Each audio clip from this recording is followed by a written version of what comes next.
Congratulations, you've just found the #1 over 50 health and wellness podcast on the planet. Hello, and welcome to the Over 50 Health and Wellness Show. I'm your host, Kevin English. I'm a healthy aging expert and the founder of The Silver Edge, and I am on a mission to help men and women just like you build lean, strong, healthy, capable bodies they'd love for the rest of their lives. Today's episode is all about living longer and better. Not just adding years to your life, but life to your years. And I am thrilled to introduce today's guest, Judy Gaman. Judy is the CEO of Executive Medicine of Texas, a concierge medical practice focused on executive wellness and longevity. But she's also an award-winning author, a nationally recognized health expert, a podcast host, and a dynamic speaker who's made regular appearances on Fox News Radio and other media outlets. With over 25 years in the healthcare space and education from places like George Washington University and Harvard, Judy brings a powerful, real-world perspective on what it takes to age vibrantly. And let me tell you, we cover a lot in this conversation. Things like the current state of health in America, why prevention beats prescription, and how to age like a healthy badass. So, whether you want to avoid chronic disease, optimize your energy, or simply feel amazing in your body again, this episode is packed with actionable wisdom you don't want to miss. So, whip up a protein smoothie and let's jump into my conversation with Judy Gaman. Hey, quick question before we jump into today's episode. Are you ready to finally lose weight, build real strength, and feel amazing in your body again? If you are just getting started or getting back into shape, check out our Fit Foundations program. This is our 10-week beginner-friendly workout program designed to help you build strength, stability, and confidence, even if you're starting from scratch. Already working out and ready to take it up a notch? Then our best-selling Lean Body Blueprint is for you. This 24-week workout program is built to torch fat, build lean muscle, and fire up your metabolism, all tailored specifically for men and women over 50. No gimmicks, no crazy restrictions, just smart, sustainable results. You can learn more at silveredgefitness.com or by checking out the show notes for this episode. Okay, enough of that. Let's get on with today's show. Judy, welcome to the Over 50 Health and Wellness Show. I'm so excited to be here. I listened to quite a few of your shows. I love it. You're doing some thank you very much. There. Thank you very much. And likewise as well, I'm one podcaster to another. So let's start here as a way of an intro. You're an author, you're a podcaster, you're a speaker, you're a CEO, you're a health expert. When somebody comes up to you at a cocktail party and says, "Hey, Judy, what do? How do you describe yourself? How do you describe what you do?" Well, that's a great way to lead into a bio. I think I always lead with that I'm the CEO at Executive Medicine of Texas, because then it leads into some of the other things. Because of that, I have the opportunity to, and then share some of those other things that I do. So yeah, I think it's interesting because I know you too have worn many hats. And when you've worn many hats is kind of, what do I lead with? You don't want to sound like you're dominating the conversation. And sometimes they just kind of roll off. Oh yeah, I did this or that. Yeah. Yeah. All right. So we're going to go. So first and foremost, right out of the gates, you're CEO, and you said that's of Executive Medicine of Texas. What is that? So we do executive physical, concierge medicine, and age management. People come to us from all over the globe. And quite frankly, in a nutshell, we change people's lives. We help them live happier and healthier, and we give them a roadmap to a healthier life. Okay, we're going to pull a bunch of that apart because, as you might guess, I am all about living healthier, happier, and having that roadmap for healthy aging, all that fun stuff. But let's back up a little bit. How did you get interested in this specific and healthy aging and medicine, and how did you become a CEO of a health company? Well, it is interesting how our lives kind of take these twists and turns, right? And I think I had to go back to my childhood. My mom was a nurse, and growing up, she was a director of nurses at various nursing homes. She'd go in and clean them up and get them, tip-top shape, usually after something catastrophic had happened and the states come in and they're going to shut them down. They'd call her and she'd go in. And because of that, I had the opportunity of, even as a young child, going into these homes from time to time. And I knew one thing: I never wanted to live in one. Yeah. And that, I think, really drives the message of, prevention, healthy living. Aging doesn't have to look the way that I saw it and through those eyes that I had as a child. I've been fortunate enough to meet so many people now that are over 100, they're thriving, they're doing great. And that really is, the gold standard, I think, that we all want to do. It's not just that we want to live a long time, but we want to have quality in that quantity as well. Yeah, we want that health span as well as that lifespan, right? Health span's a kind of been a term kicked around here lately, and I like that idea. I've heard it also expressed on the other side as that compression of morbidity, right? I don't want to I don't want to start dying when I'm 60 and finish when I'm 80, right? I want to live this healthy, vibrant life right up until the end and then hopefully bang, out with a bang. Yeah, so I love all of that. Now, you mentioned there that you do concierge medicine and you're working on this healthy lifestyle. Before we dive into some of that, I'd love to get your take on the current state of our health. And we're talk specifically about Americans, right? Most of this audience, we have an international audience, but most of them are here in the US. It's a declining state. It's not a pretty picture. We spend a ridiculous amount of money on healthcare, pharma, all of that, yet we're getting sicker, we're getting fatter, and just even lifespan is actually, for the first time in a long time, moving the wrong direction. What's your take on the state of our health right now? Which, I mean, that's pretty obvious, but I'd also like to get your take on what is your level of pessimism or optimism that we can turn this ship around and actually become healthier as a community, as a nation?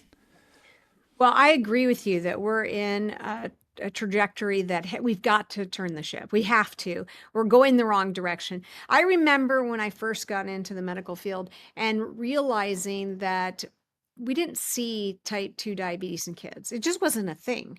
We Yeah. didn't see heart attacks in 40-year-olds. There were things that just weren't really, you thought of somebody that was going to have a heart attack, you imagined or you had like a picture of what they look like. They were overweight. They generally were male. This is kind of the thinking that we had. They had to be overweight. They had to be male. Maybe they're African American, but they have a terrible diet and all of these things. And we really thought that we had a picture that the mirror told the whole story. And Hmm. we now know that the mirror doesn't tell the whole story. And unfortunately, we are seeing more and more people in their 30s and 40s having chronic diseases. We're seeing the population of our youth having type 2 diabetes, grade school kids having type 2 diabetes. And really, if you look at what has happened in our grocery stores, I don't know about you, but when I was a kid and you went to the grocery store, there was about a quarter of the aisle was cereal. And you had your certain kinds of cereal, but it wasn't a long aisle. Now you go to the grocery store, sometimes both sides of the aisle, the Yeah. entire aisle, Yeah. it really is just loaded up with cereal and packaged and processed foods. And we became a society of convenience, which is kind of a misnomer because it's very inconvenient to be That's ill. right. Yeah. And we were a bit of the drive-through generation. I Yeah. remember just in my own life how convenient it became, there's that word again, to pick up dinner through a drive-through on our way to here or there.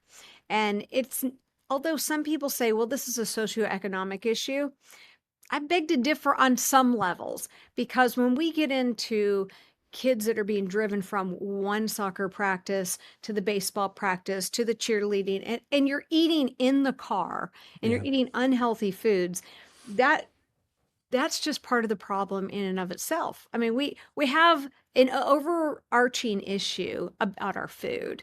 And so you asked me, what do I see as the prognosis basically? Yes. And I do think that we're in a good place because we're having conversations we didn't have.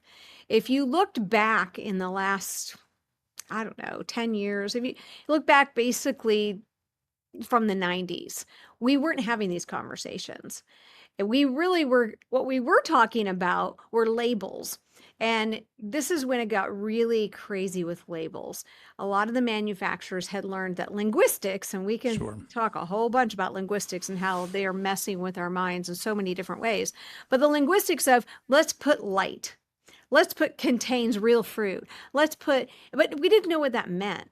We didn't Right. know what the definition of those things were, but they were using trigger words that we felt like we were picking healthier choices, when in reality we weren't. They weren't healthier choices. And they could say contains real fruit, but all they have to do is literally put a drop of some kind of fruit juice in it, and then they say contains real fruit. Sure. There Yeah. was no reason or rhyme or reason behind these labels, but we bought into them hook, line, and sinker. And because of that, we defined healthy in a very unhealthy way. We did define healthy in an unhealthy way. And certainly our generation, we grew up with that nutrition pyramid and said eat 8 to 12 servings of grains and cereals for crying out loud. And a healthy breakfast was advertised to us as like some special K with a piece of toast and some orange juice, which, I mean, looking back at that now, that's horrible thinking, right? Let's drink our sugar and eat something that turns to sugar at the same time. Yeah, right. Let's just have a whole lot of sugar for breakfast. That 11 o'clock test came at school and we're like, how come we can't like get our head off our desk? Why are we falling asleep? Now we know. Yeah. Yeah, we were sold a bag of goods. And then we were sold a bag of goods, yeah. Then we turned around and did that with our kids because that's what we knew and that's what we thought. Right. You know, oh, you got a test today? I'm going to make you pancakes. Right. And, you know, you're going to give you some orange juice. And we really were setting your Cheerios. And here's your Cheerios. Yeah. Yeah.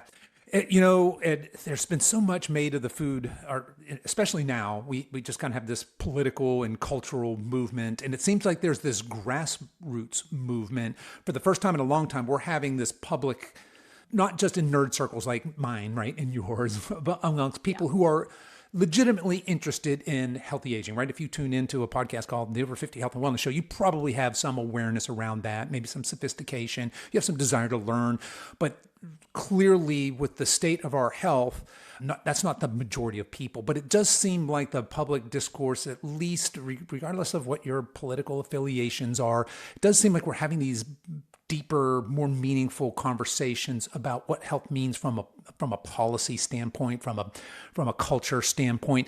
And I'm really curious what you think about where is that responsibility between me as the individual for my health and for our government to set legitimate policy. For example, how can there be a whole row of cereal that doesn't have a tobacco-like warning on it in there? And of course, with cartoon characters and colorful and clearly advertising to kids, where's that line between policy and their responsibility for our health and the responsibility of the individual?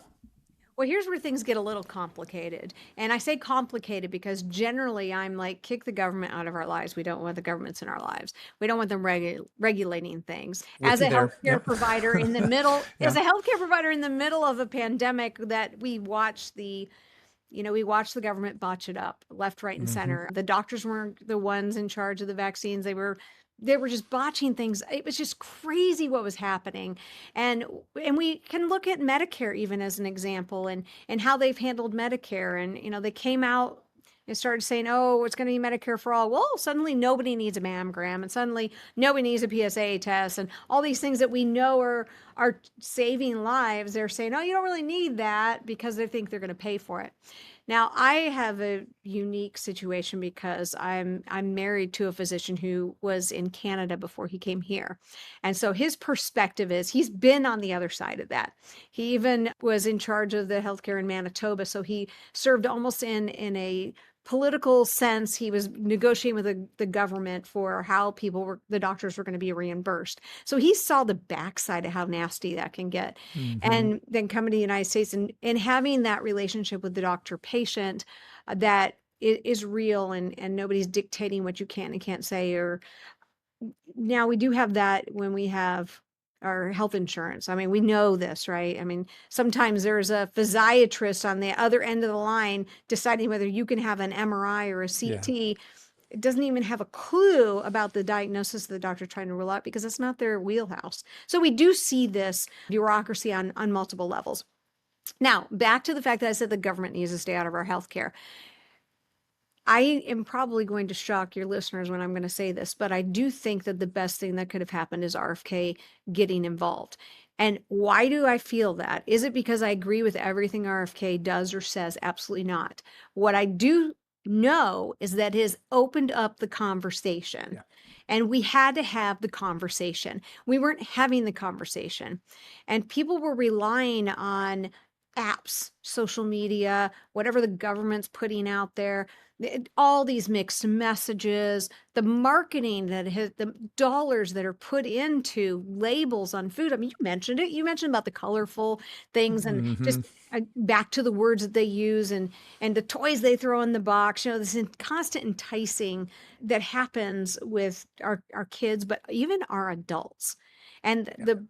you just sit in front of the television for 5 minutes and you see, this greasy burger come across and you got to have it. And then they throw what else is in it. I mean, literally, when I look at it as someone in the healthcare industry, I'm like, oh, they're advertising a heart attack.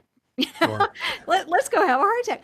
But for most people that have never lived in that world or haven't seen the consequences of those kind of things, they probably get up off the couch and they go through the drive-through and they get whatever they saw because they know that if they have certain sounds and they can show it in a certain way that it's going to change the brain chemistry and make them have it. It's kind of like a Pavlov's dogs. So back to what kind of regulations do we need? I think we need to be having public service announcements about food. We know that it worked with cigarette smoking. It took a Sure. while, but we know Yep. that it In worked. our lifetime. Yeah. We saw that, We saw it. Yeah. um, even though this is your, brain on drugs thing, whether whether that was Yeah. an accurate description or not, Right. it doesn't Right. really matter. It got us talking about it. Right. But the public service announcements have been so all about these social issues and things that really, in the grand scheme of things, we need to live healthy. We need a roof over our head. We need to be able to pay our bills, feed our kids. Those are the kind of things that we have to focus on. And when we take our eyes off of that, good mental health, all of these things, we take our eyes off of that. It's little wonder that we're seeing the consequences of that. Yeah, I agree wholeheartedly. I'm with you also on the RFK Jr. thing. Again, I'm not particularly a fan. Certainly, I don't agree with 100% of everything he's ever said or done. But to your point, we are changing the conversation. And the way I look at it is we don't need small incremental policy change. We need a more right. I mean, what we're doing is not working. So Right. we need somebody who is unafraid of actually going in and really shaking up the system. I do feel that my responsibility, my health is my responsibility. Your health is yours. It begins with us. And I am, for the first time in a long time, I'm a little bit optimistic. And again, it's because we're having these Dr. Casey Means and these other people out here that are getting on these very large platforms. But there's all these people out there now that are having these kinds of conversations. And I think maybe we're waking up, and this is a great time to be alive and to really be focusing on our health. So I think that all of that's a good transition into your real area of expertise here, which is how do we age like healthy badasses? What's the prescription? You've got this concierge, very nice exclusive practice where you help people, like you said, if I wanted to live to be 100, but I don't want just to, to live that long, but I want to live an active, strong, capable, healthy life. Where do you start when somebody comes to you and says, "Hey, I'm in my 50s or 60s. I'm looking at retirement, but I want my retirement to be the best part of my life." What kind of prescription or blueprint are we going to put in place for this person? Well, first of all, the very first thing we do when someone books with us is they have to do anywhere from 30 to 40-page questionnaire. It's one of those questionnaires that learns because we need to know everything we can about this person. If we don't understand this person's lifestyle, if we don't understand their history, we don't understand their family history, where they work, how much they sit, all these kinds of things, then we can't really have that conversation that we need to have in the right way. So we start there. And then our physicians actually review those questionnaires before anybody walks through the door. So when the patient comes to us, they've already got sticky notes all over these pages. They've already been formulating and thinking about what's the best route for this particular patient. And then we start with a whole menagerie of testing Okay, yeah. because we have to look at the whole picture. And it's blood work, over 100 different lab values. It's a cardiac stress test. It might be an echo depending on their history, and CT abdomen, chest, pelvis. They might be getting a virtual colonoscopy.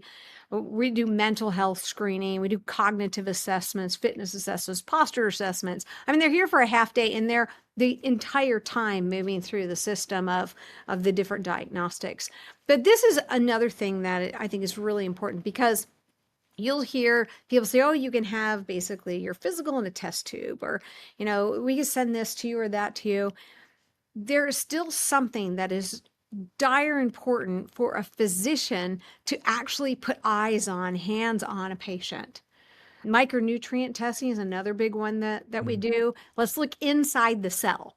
Because if we can look inside the cell, we can see, is your body utilizing these vitamins and nutrients, or where are you deficient? Because just throwing somebody on vitamins they don't need can be harmful. But knowing exactly what their deficiency is, I mean, maybe it's a copper deficiency. Sometimes we see these really weird things. It's really important to get the whole picture, the big picture.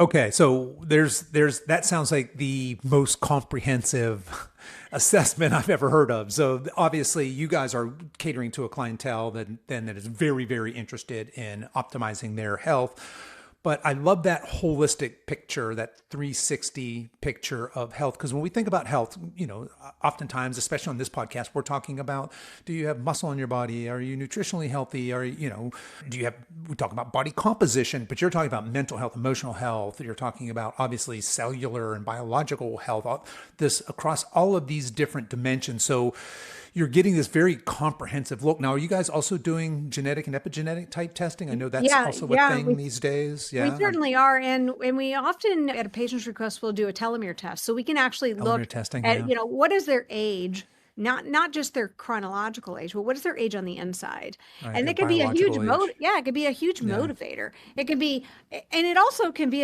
a good compliment. It can be, look, you're doing the right things, because inside you're biologically 2 years younger than your chronological age. Or it could be, hey, look, you know what? We know you're 55, but according to this, you're 67. So we've got to make some great big changes, and they're motivated by it. But it is interesting when people actually get, because we give them the results in a leather binder. When they get this leather binder, we tell them, this is the most important book you will ever read. And they open it up, and they never knew that they could even find out this much stuff about themselves. And they go through and they're reading it and they're like, oh, now I get it. When you tell me these things I need to do, I see in black and white or in color graphs charts why I need to do them. And then as we've seen people over the years, and they watch themselves, not just I feel better, but here's the proof. I'm looking at my binder and I'm comparing, and I'm saying, oh my gosh, I did this. And then it starts helping them build confidence in themselves, because they can see that they can make a difference in their health. It's huge. It's so rewarding for us to watch these patients and watch them just blossom. Yeah, I love the empowerment that comes with positively changing your health. Obviously, as a coach, I get to see that front seat every day as people come in and they're, especially if you're 50s, 60s and you've struggled with, let's say, weight loss, very common for especially our avatar in our coaching program. Somebody who's just yo-yo dieted their whole life, and really with just a small change of focus on what they're doing to become empowered instead of disempowered, and to become a champion of their health as opposed to a victim of their health is really, really rewarding. Absolutely love that. Now, with these folks then, so you're going to have a very specific prescription based on what's happening with these folks from that, like you said, I got a 30-page intake form, and then we're going to do all these tests. So for your average person then that is looking for ultimate optimum health as they age, what percentage of their prescription is pharmacological or medical versus lifestyle? Is there a commonality there, or is it really, really case dependent on where I'm going to reach into my medical bag, so to speak, and where I'm going to reach into more of these lifestyle modification type things? Well, I think it's very patient specific. For example, if we get somebody in here and their diabetes is under control, they really do need to go on medication. They need to go on, or high blood pressure, we don't want them stroking out. And sometimes it may be that we put them on medication while we do these lifestyle changes, and then we can wean them off of it. We, first do no harm. So we don't want anybody to stroke out. We don't want anybody to lose their legs or anything like this, or have kidney damage because they have a major issue that they weren't aware of. But there's a lot of times when we do these results and we get back like these inflammatory markers. And we're like, okay, you've got something going on. You got a lot of inflammation, but we do think that red light and near infrared light therapy is going to help. Here's an anti-inflammatory diet that we want you to do. And I hate the word diet, but more of a nutritional plan. We have functional nutritionists here on staff. We want you to visit with the nutritionist. You can do this over Zoom if you want, but we don't necessarily in all those cases, and more often than not, we prescribe lifestyle changes. We prescribe very specifics, because telling somebody, oh, you need to lose weight, you need to eat healthier, and then sending them out the door, which is what happens Sure is. all the time. They don't even know Eat less what and that move looks more. like. It's simple, right? Yeah. Yeah, it goes back to what we were talking about. They go to the store, they look and they go, oh, this says light, this says has real fruit. Fat free. Yeah. This says fat free. Right. So Yeah. so really educating them on, what does this look like? I mean, back to, you mentioned orange juice before. People don't think about a glass, and they always get these tall glasses of orange juice, that you would never sit down and eat 6 oranges. Right. Like, but basically you just squeeze 6 oranges into a glass and you're drinking it. So, there's just a lot of education that goes on there. And there's so many things that we can do. We're big on supplements, but if they're the right supplement for the right patient at the right time, that's very important to us. Yeah, I think supplements are obviously, a lot of us are looking for that easy button, and that's just human nature, right? And supplements seem to be that, right? But I'm with you. If you haven't tested deficient in something, just taking supplements because just taking them willy-nilly certainly is not the way to go, but absolutely getting tested and figuring out, okay, is this something that I can shore up with nutrition? Is this something I can shore up with lifestyle? Or is this something that I need to have a little additional supplemental support? So I'm glad you brought that up. So obviously then we're going to, when it comes to general nutrition advice for healthy aging, I'm guessing you're not, you had mentioned, you said, and maybe in some cases an anti-inflammatory diet, and I don't like the word diet. What is your general advice? Do you have general food advice for people that are looking to just be healthy and vibrant into their 70s, 80s, 90s? Yeah, there's a few things that we tell all of our patients, and they're very simple and very easy to follow. First of all, when you go to the grocery store, shop the perimeter. Nothing that you need comes in a box with a barcode. So shop the perimeter. That's where you're going to find your fruits and your vegetables and your meats and all those kind of things. So we do start with that. Then we have the label 5-ingredient rule. So if you're going to have something that has a label, if it has more than 5 ingredients, or if it has any ingredient that you don't know how to pronounce or you don't know what it is, you don't need to put it in your body. Plain and simple. And these just really, anybody can follow these. They're really simple things. And then also we always tell them, taste the rainbow, and we're not talking about Skittles. If it has color, it's going to be good for you. It's going to be nutrient heavy. And so getting them in the mindset that food is fuel. We don't eat it because it makes us happy or because we're angry, but it's fuel for our bodies. And I think just those changes alone, just having that conversation, the conversation that's not happening in the on the HMO treadmill. It's just not happening. There's not enough time.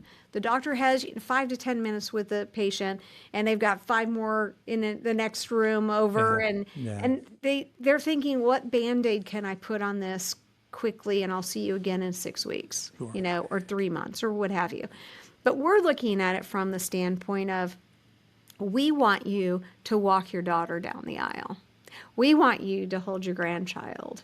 We want you to get that promotion at work. We want you to retire on your terms. We want you to see all of the things around the world that you've never had the chance to see because you've been working so hard. So how do we get you to optimum health, especially if you're still working? And we see this a lot. People say, okay, I want to retire in 5 years. Okay, so that means if you've got 5 years before you want to retire, you need to make the most out of this. You need to bank the most that you can. And if you're growing a business and you're tired all the time, that's not going to do it. And if we can get them to the healthiest that they can be, and then of course keep them there, but they're going to retire on their terms, and they're going to retire with more income. And a lot of times we've seen people that come into us because they're exhausted. And then we say, okay, what's your plan? Like, what is your plan? Because right now, you're 55 or you're 61, and where do you want to be? And we see so many people that own their own business or they're in the C-suite. And then they share with us what their goals are. And then we start talking to them about, okay, you're going to need to be able to sustain the amount of energy to get to this goal. Let us help you do that. And a lot of times they do so well, and this is their 5-year plan, and in 3 years they're doing so well, they sell their business for way more than they could have imagined. And then they're off and they're vacationing, they're doing these things that they want to do, because that's what we're here to do. We're here, not here to order a test, write a prescription. We're here to say, what are your goals? How can we come alongside you as your healthcare team and help you achieve those goals? And I do think, back to your previous question about the trajectory or where we're going, the optimism or pessimism, I do feel optimistic, because I think more and more patients, and I think more and more physicians are starting to understand this.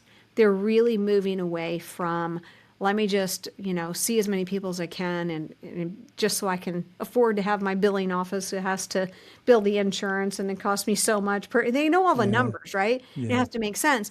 But as more and more physicians are saying, I can't stay on this treadmill because not only are the patients dying, but I'm dying. Yeah. And there's a whole lot of research that shows that physicians die younger if they stay on this treadmill.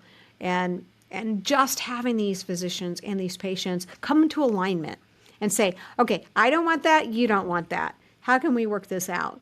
And kicking out the third parties. Sometimes that's what has to happen. Yeah, so it seems like with our conventional medical care, for example, I go see a physician once a year for my checkup, right? And he's only interested in me being not sick. So I show up, I've got my blood test, he looks at it, he goes, keep doing, so I'm very fortunate, right? Keep doing what you're doing, Kev, and I'm out, that's it. But he's not interested like you. He hasn't asked what my personal goals are. He's not worried about my optimal health, because like you said, he's got billing issues. He's got the next person in the next room who does have some high blood sugar and some high cholesterol and all of this he's going to have to go talk to them about and probably write a prescription for. So I love that we are having this conversation between doctors and patients, and we're kind of elevating this conversation. I want to go back also to what you talked about when you were talking about the food in the perimeter of the store, and how that's one of the first things we're going to do to level up. And I really feel like, especially for folks that are trying to lose weight, that's 70% of Americans right now are overweight or obese.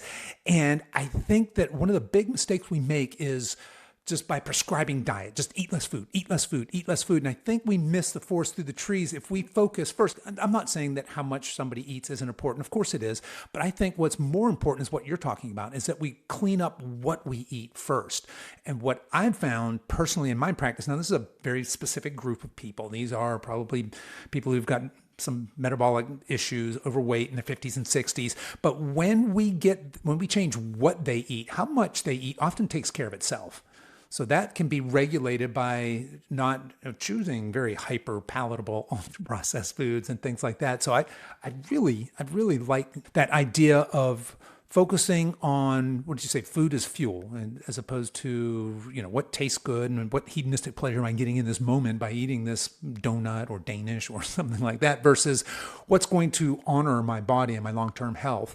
I also want to point out, you're talking about these high performers that come in, they're stressed out and they're cortisol machines, their health is deteriorating. So they come to somebody like you, help me, I want to enjoy the rest of my life here. I think it gets missed, and we can throw busy moms or a lot of people in this day and age in our busy culture. We miss the importance of self-care. I think that when we take the time, when we make the time to prioritize our health, we show up as better CEOs, as better executives, as better parents, as better spouses, as better employers, employees, et cetera, et cetera. We show up as better humans when we take basic care of our bodies. And I think you would agree with that, right? Everything is better. You mentioned, hey, this executive's got a 5-6 year plan, and all of a sudden he's taking care of his health. Now he's got more energy. He shows up as a more authentic, entrepreneur, whatever his deal is, and he's more effective in his work just because he's healthier and not stressed out and unhealthy and have his biology basically working against him. Is that fair? Oh, it's totally fair. And I think that is why we have so many corporate clients because they get it. Some of these Fortune 100, Fortune 500 and top 10 companies, they say, our best capitals are human capital. And I know that term has gotten a bad rap, but in some aspects, it's good for companies to be thinking that way because then they go to their executives and say, all right, we get it that we are turning you into a cortisol machine, like you said, which I love. Cortisol machines. Yeah. That is just so true, so accurate. Yeah. But they say, we're going to do something to help you. And they pay for it. I mean, a lot of the companies that send us their executives, they actually make it part of their compensation. And it's only fair because they're demanding so much out of these people to perform. And if they say, I'm going to give you, we give executive coaches, we give all of this coaching, all kinds of things in that world. But to say, I'm going to give you health coaches, I'm going to give you a place to go where you have a physician, where you've got a nutritionist, where you've got all this, because we know that if you're healthier, you're happier. We know it's a retention tool for us as a company. I mean, these are the things they tell us. But they also know that if the key people go down, that's significant. It hurts the company. And so they have a reason to be that way. But I do know so many of these people, the companies that send us their people, and I think they honestly do care. I don't think it's just about what's in it for them. I think they really care about these people. They know they wouldn't have a company if it wasn't for the leadership. Now, we had a very interesting thing happen at one company, and this company had, I think they had like 250 employees. It wasn't a massive company, but it was a good size. And their leadership came through, and one of the things they had added to all of their physicals was the micronutrient test. And across the board, they all had deficiencies. They weren't the same. They all had different ones. And when they were about 3 months in and they were suddenly like, everybody woke up from a fog and they're like, oh my gosh, I feel so much better. They came back and said, can we send every one of our employees over for this test? We'll pay for it. And they did. They sent every one of their employees to us. As a matter of fact, we ended up sending a team out there just to save space, and draw the blood. But it was interesting to see how many of their own employees, not only did they benefit from it, but they were so grateful because they're like, this is something I, first of all, would never be able to get on my own. And it never would have crossed their mind. They were a little skeptical at first. I'm like, look, nobody's getting your results but you, there's always that worry at a company. And then when they got it, it was a real eye opener. I remember one particular employee that they had, the CEO had shared with me, gosh, this employee's been so great for so long. And I don't know what's going on. Maybe, we need to throw her a retirement party, kind of like a nice way to pay her off to leave. And when we got her results back, she had 12 deficiencies. 12. Yeah. And hard to be a peak performer when you've got your biology working against you, right? Absolutely. So, getting her straightened out, I mean, that company was, they're just such a firm believer because they just saw firsthand how it changed the numbers for the company and it changed the morale for the company. People were happier. They're working better. They're all of it. One thing we haven't talked about is sleep. I don't know how much you talk about sleep on your show. All the time. I think it's oftentimes I say it's the foundation of over 50 health and wellness. It is the foundation of healthy aging. I'm a big fan of sleep, but hit it. Oh, yeah. And a lot of I'm people, guessing a lot of your crowd in particular are not great sleepers, right? Some of these cortisol monsters are, right? Right. They're up at 3, Sure. Then they're up at 4:30. And they go, might as well get up because 5 o'clock is right around the corner. Well, one thing that we really educate them on is the importance of sleep. And now that we have functional MRI, and we use functional MRI in research quite a bit, where we actually can look at the brain in real time, not just still images, but what's happening inside the brain during different things. We found some very interesting things out. We found that when we're in REM sleep, and because you talk about this on the show, your brain cycles through as you're asleep, and these sleep cycles the REM gets longer each time you're asleep. But if you wake up, it has to start over. So it isn't until you're like 3-4 hours into deep REM that the process starts where the brain starts washing itself like a washing machine, and it clears out the plaques. So if you don't get that whole 6.5, 7, 8 hours of sleep, you're not cleaning your brain out. Your brain's just full of junk. It's full of plaques. It's full of all kinds of things, which is why we see so much brain fog, dementia, Alzheimer's disease. So we really stress sleep and really take into account, what's going on with the sleep patterns. And so many times, nobody's asking people this. And over 50, it's so important, especially when you have hormone imbalances and all kinds of things happening. Sleep is critical, and we blow it off. We blow it off. Yeah. We don't give it the credit that it's due, especially when it comes to health. And, that's one of the first things we ask people on our intake forms for somebody coming in and say, hey, my goal is to lose 20 pounds. We ask almost anything. How was your sleep? How was your stress level? And how do you manage stress? And they're oftentimes, well, what does that have to do with weight loss and everything? That regardless of what your goals are, cleaning up your diet, focusing on, like you said, looking at food as fuel and fueling your body, as opposed to having some sort of weird restrictive diet mentality, and shoring up your healthy sleep that's just putting money in that 401 account, that health account and it pays back in this compound interest. So big fan of cleaning up sleep. And I can imagine with your high performers there, that's something certainly we've seen. We get some of these real go-getters, these type A people, and I do fine on 4 hours of sleep. No, you get by on 4 hours of sleep. You are not optimized. Big difference. There's a big difference. Exactly. Yeah. Well, Judy, I would love to spend a few minutes talking. So we talked about obviously sleep. We talked about nutrition. We talked about the importance of supplementation for deficiencies. What about movement? What about exercise? Because clearly we are a very sedentary society these days. What are some just general rules that you tell folks that are interested in living these strong, healthy, capable lives? What's our movement prescription going to be? Oh, well, this is a great topic. And we know that movement is not only important to oiling your machine, so to speak, but it also helps with your brain health and your cognition, and it helps with your mood. Way too many people have been put on antidepressants without discussions about how much are you moving, because the body has to move. And there's actually been a lot of research done that if you're exercising 30 minutes a day, it's better than a prescription of Prozac. Yeah. So, you kind of got to back to that. How do we educate people? Maybe this is a good public service announcement commercial, but it's really important. So we tell people that, look, it 30 minutes to an hour a day. And if you can do 6 days a week, great. Take one off to rest.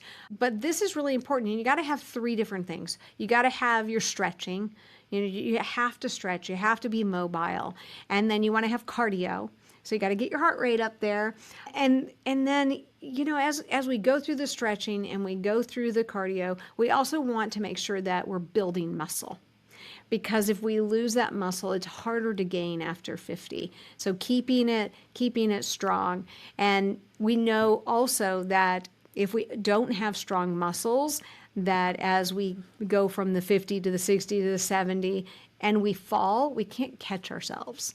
Right. And stronger muscles keep us from having imbalance. And imbalance is the number one reason people end up breaking bones, or they get head injuries, they fall off the curb, or all the time. And it's not something that happens to people that are, 80 or 90 alone. This happens after 60 very easily. So in that 40, 50, 60 age, boy, you really need to be saying, it's okay for me to buy some weights and use those weights. Or when I'm walking, walk with some weights, because we want to make sure that we put that on, which also leads me to the protein. We have to be getting enough protein in our bodies to maintain that muscle mass. Yeah, protein's having a moment right now. I love it. We've been big champions of high quality protein, especially as we age. But talking about the movement piece, I love that. I love that prescription. We need to be mobile. We need to be doing some cardio, and we need to have some sort of strength training in there.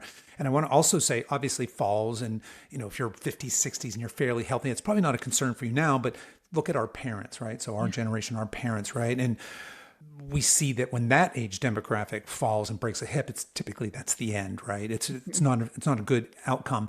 But when we have that sarcopenia, that age-related muscle loss, which I am going to contend right here and now is not age-related, but is environmental related. But along with that's coming osteopenia. So anytime we are becoming weak, we are having weaker bones, and that's just putting us in this weak, frail, very susceptible state. And that's the opposite of how we want to age in order to really have this third act of our life be the best act of our life, is to be strong and to be mobile and to be fit and capable. And I don't know if you know Mark Ripito or not, but he's like the godfather of strength training. And he has a wonderful saying he's quoted quite often, is strong people are harder to kill and more useful in general, is the second half of that. That's so true. Yeah, right. And he's talking specifically about strength. I mean, he's very outspoken, but everybody should be barbell back squatting and deadlifting, and you should get very strong in these and bench pressing. So that kind of strength. But he also means it in the sense that strong people, when you have this muscle mass on you, that's a good indication of overall metabolic health and capableness. And we are very, very bullish on strength training here.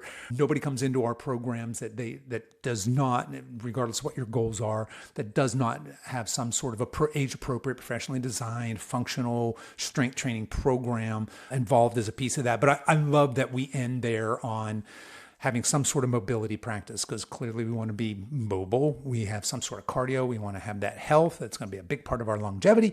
And we want to be strong. We want to be fit. We want to be capable. And look, the more muscle you have on your body, the more I think you're going to find you're closer to whatever your body composition goal is. And I know that sometimes later, like, well, I don't want to get big and bulky, so maybe strength training's not for me. Well, you're not going to get big and bulky by picking up a barbell or some dumbbells. And if you do, let me know how you do it, because I think there are other people that'd be very, very interested in that. But you're just going to get that lean tone, kind of sculpted body. That dieting alone is not going to get you there. Just eating less food without having some sort of strength training and not paying attention to your protein is going to make you smaller, weaker, frailer, as opposed to more like you're saying, hey, let's look at food as nourishing our body. Let's have a movement practice. Let's make sure we're getting 7 hours of quality sleep every night. And I think that's really, those basic things are what are going to swing us into our 70s and our 80s. And for those of us that are blessed enough to live into our 90s or even 100 as capable seniors, where we can really enjoy that time of our life. So absolutely love that. What else we want to cover while I've got you here? Well, I think one thing that's noteworthy is I had the distinct opportunity to interview people over 100. I was working on a book called Age to Perfection: How to Thrive to 100 Happy, Healthy, and Wise. And I interviewed people over 100. And a very interesting thing happened. Some of them, when they gave me their top 10 list, had the same things on there.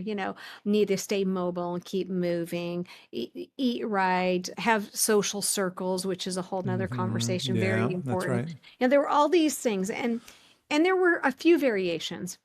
But before I actually put the book out, I decided to go into a classroom. And in that classroom, I asked these grade school kids, what do you think it takes to be 100? And they told me the same things. Oh, you got to have friends. Mm. Oh, you should go to recess. So their answers were so in line with these people over 100. And somewhere in the middle of this, from when we're a child and we just instinctively know what it takes to be a good, strong human being, and the people who figured it out and lived by it, who made it to 100 and they're doing 100 quite well, somewhere in the middle of that, we fall prey to the marketing, the wrong messages, all of the things that can go wrong. But I do think that we intuitively know, and I think as children, unless they're taught differently, I think there's a bit of intuition as to what it takes to live a long time. I had the distinct honor of more than befriending, becoming best friends with one of those people I interviewed. Her name was Lucille. And she and I hung out. She actually went out on book tour with me, which was a blast. Yeah. Yeah, I Traveling bet. around with Yeah. somebody over 100 is that's a lot of fun. And when I spent a lot of time, her name was Lucille. When I spent a lot of time with Lucille, there was so much wisdom in someone who had, come to the United States with a suitcase in her hand and a locket around her neck. So much wisdom in somebody who was a nurse, who basically was a nurse for 70 years, who really had seen so much in her day, and just so much wisdom in, hey, when I feel tired, I sleep. When I eat this, I don't feel good. So I'm not going to eat that. And just taking all of that wisdom in and really understanding. I wrote a book called Love, Life, and Lucille, Lessons Learned from a Centenarian. And I was shocked at the feedback that I got from readers, just how it hit them in different ways. Because I was a third generation workaholic, much like the patients we were talking about earlier. Mm-hmm. And, wore that 60 hours a week like a badge of honor. That's right. Yeah. And it was kind of ingrained in me. And I think everybody in some way needs to be reminded that, yeah, you know what, deep down within you, you know what it takes to live healthy. You just have to tap into it and say, I'm going to listen to podcasts like this. I'm going to surround myself with the things that are putting me in the right direction and turn off the noise and the chaos that tells me otherwise. And so I love what you're doing. I think if Lucille was here, she'd be cheering you on because Right she would on. be Yeah. loving what you're doing. Yeah. Yeah, that's fantastic. I often say that the secret between when you look at a 60-year-old, so I'm 60, I'm going to be 61 next month. When you look at a 60-year-old who's lean, strong, healthy, is self-actualized versus, say, the standard American, they're versus that person's peer, I feel like the difference between those two people is really the person who is healthy and strong and capable has somehow been blessed enough to learn how to fall in love with that healthy aging lifestyle, that almost childlike regression back to the joy of movement, of understanding that your body is this sacred vessel, that the more you pour into it, the more you get out of it, and that your world becomes bigger as you optimize your health. And the opposite is true. As your health declines, your world becomes smaller and smaller. And I feel like so many of us have that victim mentality, and so many of us feel like it's so overwhelming to do the things to be healthy. And I think that really it's mindset. It's a mind trick. It's learning to fall in love with becoming this healthier person. And that doesn't mean that you love every healthy choice you make, and getting up at 6 and going to the gym every single time. But it does mean that you have somehow made peace that this is what you want. You want this thing more than whatever hedonistic pleasure is pulling you into the moment. Like, hey, let's eat Doritos on the couch, as opposed to, hey, let's go out and take a walk. Let's honor our body with healthy food. But yeah, at any rate, I love that lessons from Lucille there, and that I think we would all love to be blessed enough to be 100 and to be able to go out on book tour with you. I think that's amazing.